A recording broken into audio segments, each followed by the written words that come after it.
in the previous class, we had started going through the glories of Lord Shiva and also Shivaratri.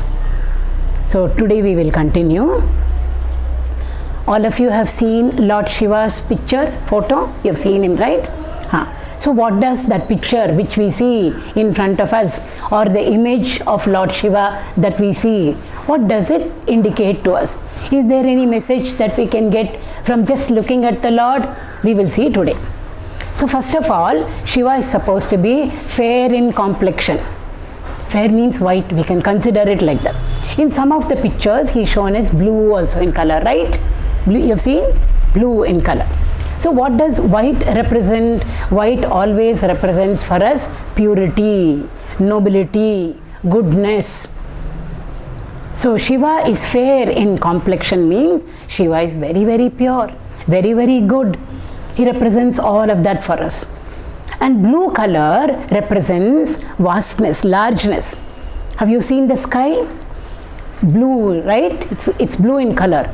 We do not know where it starts, we do not know the beginning of it, middle of it and the end of it. It's so large, it's so expansive. Even the ocean, very large, right? What is the color of the ocean? Blue. So anything which is very, very large, we always associate it with blue color. Bhagavan also is very large, in the sense he is everywhere, all pervading. Wherever we want, he is available for us. Therefore, he is associated with blue color also. And when we see Shiva, he doesn't have flowing hair. He has got all his hair tied up, matted. Whenever what does that represent for us? Whenever we mat up our hair or tie up our hair, it means I am ready to do anything. Whatever we are supposed to do, ready to do that. It represents discipline for us. We can't go to an examination room and then start writing our, the question paper is there, answer paper is there, with all the hair flowing. We tie it up. So Shiva with matted hair represents discipline. All those things you must remember. See, these are all little messages that he is giving to us. He is suggesting to us discipline, ready to do anything. Whatever it be. It may be writing the examination, it may be sports field, it can be the soldier over there fighting for the country, ready to do the job that has been given. He is represented by knotting up the hair or tying up the hair, matted hair. In that hair, have you seen on Shiva's head what is there? Moon is there. One more is something else. Ganga is there, right? What does Ganga? Ganga is supposed to be his consort, his wife. Why should Ganga be sitting on his head? We should know. Ganga represents knowledge. Always knowledge flows. Just like a river, it flows. From the teacher, it comes to the student. So Ganga, when she represents, and where is the seat of knowledge for us? It is in our head, right? Intellect is there. Where is the brain situated? Is it in the stomach or is it in the head? Loudly. So therefore, Ganga on Shiva's head means knowledge is very closely associated with the brain or the intellect over. Now when the teacher is teaching us, she is taking the class, you have to be very attentive, right? If you are not attentive in class, what will the teacher say? Where is your mind? Why are you so distracted? Where is your mind now? So the mind should be listening to what the teacher is saying. The moon represents the mind. And where is the moon? On Shiva's head, right? And where is knowledge? Ganga on Shiva's head. See, Ganga represents knowledge. The seat of knowledge is the brain or the intellect. That also is in our head only. And the moon sitting over there on Lord Shiva's head represents mind also is very, very close to the brain. Mind also is very close to the intellect. How beautiful it is. Right? You understood the significance of all these things? And now when the knowledge has come to us, we are ready to actively participate. I can write the test. Why? I have studied well. I can take up the examination. I have studied well. So for that we need energy, activity, no? It is to do any activity we need energy, yes or no? Parvati represents energy, activity. Where is she? She's just sitting next to Shiva over there. She is also his wife. See, knowledge should be there. Strength should be there. Shakti should be there in us. So Ganga also should be there with us. Parvati also should be there with us. Only then we can use our knowledge and then participate in anything or be active in whatever we undertake in our lives. So Parvati. Then what is Shiva's weapon? Trishula he has got, no? The Trishula has got how many prongs? 3. 3 prongs. Now there are many factors which we can group into 3. Again, over here the elders, I am extremely oversimplifying it for the children. For the elders, we can take it at a different level. Yeah, just for the children to understand. So any factors which we can group into 3 is represented by the Trishula. It is in his hand. Means Shiva has got the Trishula in his hand, means he controls the Trishula, right? It is in his hand. He can use it however he wants to use it. So fully it is under his control, which means what all factors are there under his control, we have to see, right? Time, past tense is there, present tense is there, future tense is there, right? So time can be put into 3 slots, 3 groups: past, present and future. There are 3 worlds, we are told: upper worlds, the lower worlds and our middle world where we are staying. 3. We are all awake now, right? Anybody sleeping over here? All of you are awake? We are all awake. When we go off to sleep, sometimes we dream. That is a different world. And we go off to fast sleep also, no dream over there. See, 3 things. Then we function with 3 equipment. We have a body, right? We use our hands, we use our legs, we use our eyes, ears, everything. We have got a physical body. We have got a mind also. And we have got a buddhi also. 3 equipment. See, so many things I put into group of 3. In our case, none of them are under our control. But in the case of Shiva, all of them are under his control. So all of them are represented by the Trishula that he has got in his hand. And then Shiva's face. All of us have how many eyes? 2. So all knowledge comes to us with the help of our eyes and ears, right? We hear things and we see things. So the knowledge of everything outside comes to us with these eyes and ears. 2 eyes we have got. We may have heard, but we want to see. How do we see? With our eyes. So the knowledge becomes complete with the help of our eyes. So we say, I have the knowledge of the problem. Problem we have seen. I have the knowledge of the problem, but I should have the knowledge of the solution. No. Therefore, that is represented by Shiva's 3rd eye. How is it? It is not horizontal. It is vertical. So when a problem is there in front of us, we must go deep into it. Therefore, the 3rd eye of Shiva is known as the eye of wisdom. The eye, it's also called as eye of knowledge. With the help of that, we can solve all the problems in our life. Shiva has got the 3rd eye. Do we have a 3rd eye? It is there. It's not seen. 6th sense they call it. When a problem is given, some of you children, you will say, I know the solution. How you have not solved? No, I know the solution, ma'am. I know the solution, mummy. You just wait, I'll solve it now. How did you see the solution? You saw it with the 3rd eye. That is called as eye of wisdom. So we had come up to where? 3rd eye of Shiva. Then Shiva's ornaments. What does he wear? He doesn't wear nice golden ornaments like all of us. What does he have around him? Snakes. Snake on his finger ring he wears. Ornaments over there. Everywhere he wears only snakes. So obviously those snakes don't have poison in them. All the poison has been taken out. And then over there, so they all become, the snakes become his ornament.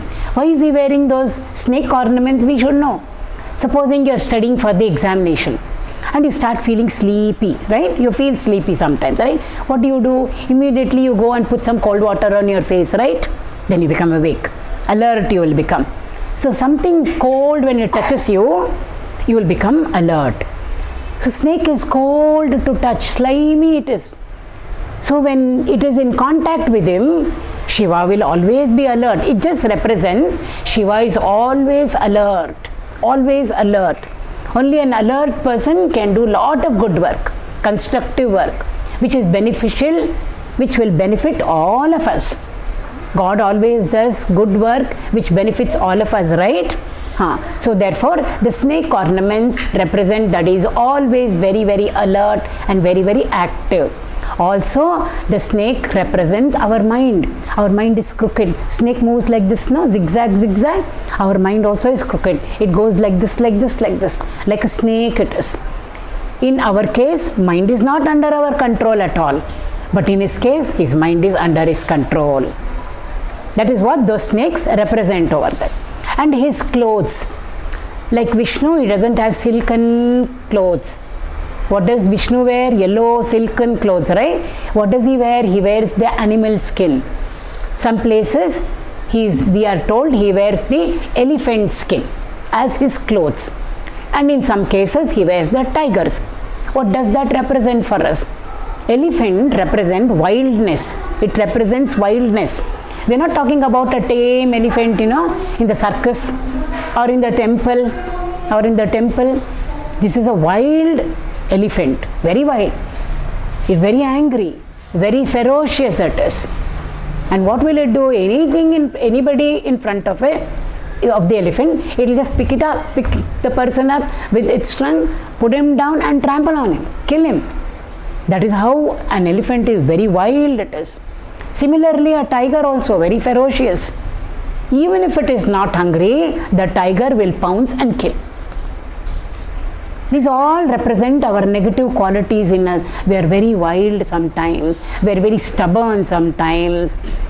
I know what to do. You don't tell me, mommy. You don't tell me, ma'am. I know. And whatever I do only will be right. Who are you to tell me? Very wild we are. Wild children. Elders also can be wild. Ferocious, pounce on everybody and attack them, say some nasty thing, negative thing. These are all like animals. So the negative qualities in us are all like animals in us, like the wild elephant, like the ferocious tiger. In Shiva, those qualities, negative qualities are not there at all. He has killed, the animal means he has killed or destroyed all those negative qualities, and he is wearing that skin around him. So when we see Shiva over there with tiger skin or with elephant skin, immediately we should get the message how we should be in our life. All these things are there. It's all ornament for him. These are all his glories. Now Shiva also wears a beautiful mark on his forehead. What does he wear? On his forehead, what does he wear? Kumkum?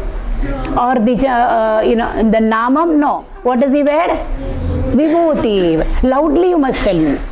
I know you all know. What does he wear? Vibhuti. Horizontal stripe on his forehead. How many stripes are there? 3 stripes are there. Vibhuti means what? In English it is ash. Right? It is ash. So what does that represent? We should know. Why should he wear ash on his forehead? We should know, right? Now I've always told you, knowledge is like light. When light is there, darkness goes away. Similarly, when knowledge is there, this I don't know will go away. Ignorance will go away. Knowledge is also compared to fire. We always say fire of knowledge. Why? In the fire of knowledge, all my ignorance will get burnt up. All my ignorance will go away. This I don't know will go away. You always want to say I don't know, or you want to say I know? I know. I know means knowledge I have. So knowledge is always compared to fire. Now anything if we burn in fire or put it into fire, what will happen last? What will be left over there? Ash. Sure? Any doubt? No. Anything that we burn in fire, it will become ash. So in the fire of knowledge, I am repeating, in the fire of knowledge, all ignorance has got burnt up. All this I don't know has got burnt up. And all these bad qualities that we have, desire, greed, jealousy, bitterness, which we all have negative qualities in us, all of them have been burnt up. Where have they been burnt up? In the fire of knowledge. So what is left over there? That means success. I have successfully destroyed all the bad qualities in me. I have successfully studied. Now I know everything. We say no.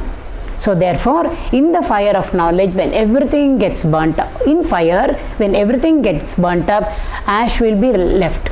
Similarly, in the fire of knowledge, when all these things get burnt up, success and fulfillment only will be ours. We say no. He is wearing business people. Normally we say that. Or any successful person, we say he is wearing his success on his sleeve. We say that. I'm sure elders will know it. He is wearing his success on his sleeve. Mean we can see success in his face. We can see. Shiva is also wearing his success, not on his sleeve. He is wearing it on his forehead. So when we see the vibhuti on Shiva's forehead, what does it mean? It means his success. It means his fulfillment. It has become an ornament for him. It's glory. Vibhuti means, Sanskrit word vibhuti means glory. So these are a few things about Shiva. When we see the picture of Shiva, this is what comes to us. Now how do we worship Shiva? I'm sure all of you would have gone to Shiva's temple. Right? In Shiva's temple, do we see an idol over there? Or how do we see Shiva over there? In the linga form, right? We see. Why should we worship Shiva in a linga form? We should know. Actually, in a temple, it looks cylindrical, right? But actually, strictly speaking, it should not be cylindrical. It should be oval in shape, elliptical in shape. Why is it? And that oval shape, half of it is what we see as Shivalinga there. The remaining half is supposed to be unseen by us, not seen. Not that it is buried inside. It's not seen by us. All that we are seeing is half of that oval shape, which we call as a linga. Why that oval shape? Why not circular shape? Why not cylindrical shape? In the cosmos, in space, all things which are moving, all the bodies that are moving, the planets, etc., they are not moving in circular orbit, on circular path. They are all moving in an oval path, elliptical path we call it. So Bhagavan is the one who has created the whole cosmos. So what shape should we give to him? We can give to him the best shape. And what is that best shape? Oval shape. All things, all the heavenly bodies, the celestial bodies, they're all moving in an elliptical path. Therefore, we give to him a beautiful shape. And what is it? Oval shape over there. And also, anything which is oval in shape very easily absorbs energy. Anything which easily absorbs energy will give out energy also very easily. So therefore, Shiva, and half I said, half means little bit I know about God, but many things I don't know about God. So still half I am saying, half is still for me to understand, to learn, and then to realize, to have his darshan. So only half we see over there. And oval shape, I said, maximum energy it draws from the cosmos. When mantras are being chanted, those beautiful vibration energy, it enters into the Shivalinga over there. And afterward, that energy will come back to us when we go and pray to him. That is why we worship Shiva in the form of, what is the form in which we worship him? In a oval shape. Shivalinga it is called. Now Shivaratri is already round the corner. So when we say Shivaratri, two words will immediately come to us. What is it? Upavasa, Jaagarana, right? Upavasa, Jaagarana. What is Upavasa? We fasting. So all of us are supposed to fast on that. Fasting also. Why should we fast? Because if we have got too much of food inside us, it becomes very heavy. We are not light to pray to the Lord. And all the energy that we have will go off to digest the food in us. So very little energy will be there left in us to pray to the Lord. Therefore, Upavasa, they say, keep your stomach light, so that all our energy we can concentrate it on the puja or the worship that we are doing to Shiva. And also Upa plus Vasa. Vasa means to stay. Upa means near. So Upavasa means to stay near. To stay near whom? Lord. Not literally, we can't go inside the temple that way. To stay near the Lord means in our mind we must stay near the Lord. We are chanting, we are in the temple, mind is roaming around everywhere. What are you thinking of? No, I'm thinking of my house. Did I lock the door? What are you thinking of? Tomorrow test, what to do? I've come to the temple, but I'm thinking of tomorrow's test. We are not near the Lord at all. So Upavasa means staying near the Lord. And Jaagarana means alert. When we are praying to Lord, fully alert we must be. 100%. We are not like that at all. So that is what it means. Jaagarana on Shivaratri, you know what people do. 6 to 9 first show. 9 to 12 second show. In the cinema theatre. And on that day, third show also will be there. 12 to 3 o'clock or 4 o'clock. After that, come back home, do Arati and say, today I did not sleep at all. Why? Jaagarana I was doing. Where were you? Cinema theatre we were. That is not Jaagarana. Much better to sleep. Or sit at home, put the TV on, nice movies will be coming. So one after the other, go on seeing the movies. Or go to Chaudai Hall where there is some comedy show. Full night there will be comedy show. Come back and tell everybody, I did Shivaratri. What did you do? Jaagarana I did. I never slept. But strictly speaking, we must be very, very attentive and very, very attentive when we are praying to the Lord. That is what Jaagarana actually means. So we have now understood the importance of worshipping Shiva in the form of a Shivalinga. You know that oval shape, elliptical shape, half. Now when we worship him, what do we use? We use bilva leaves. There are many, many leaves in nature which are very, very special. All are special, but some of them are extra special. So when they are extra special, not ordinary, out of the ordinary, we use them for our puja, we use them for our festivals, etc. Some of them are tulasi, bilva, durva grass, mango leaves, banana plant leaves. Many are there like that. Okay, one of them is bilva. Why do we? There is a whole ashtakam on bilva, bilva ashtakam, written by Adi Shankara, praising bilva leaves over there. Again, bilva leaf, they have got the capacity, special capacity to absorb so much of energy. So bilva leaves have a special capacity to absorb lot of energy from the entire cosmos. And there we have done the Pratishta of Shivalinga, right? So therefore, the Shivalinga is like charge. It's got so much of energy. When we offer the bilva leaves, it will absorb all the energy from the Shivalinga and it will transfer it to us when we receive it as prasad. That is about bilva leaves. All the gods have vahanas, vehicles, right? They all have, right? Shiva also has got a vehicle. What is the vehicle he has got? Nandi. Have you seen in Shiva temple, Nandi is there? Yes. Right? What will Nandi be doing? It's not standing. Shiva's vahana, Nandi, is sitting over there, and is it facing him or is it not facing him? Facing him over there. What does Nandi represent? Nandi represents any of us who go to the temple, devotees of the Lord. So therefore he is teaching us, we should face the Lord and pray to him. Nandi is constantly praying to him. That is why in a Shiva temple, Shiva Linga is there, Nandi is there, we don't cut across. We should not go in between the two of them. Why? Constantly, who is praying to Shiva? Nandi is praying to him. And also, Shiva is always in meditation. Right? We are told Shiva is always in meditation. We have gone there with a prayer. We want something from the Lord. But he is sitting in meditation. He is not even opening his eyes. Whom to tell now? Nandi is there. Okay, so whenever we want to pray to the Lord, Shiva is sitting in meditation. We can't disturb him. So what do? We slowly go there and whisper whatever we want, whatever is our prayer, whatever is our desire into Nandi's ears. What will Nandi do? He will communicate it to the Lord. Why? Nandi is on our side, no? Shivalinga is inside. We can't go up till there. Where is Nandi? Nandi is near us, right? We can touch him, right? He is on our side. So there he become our friend now.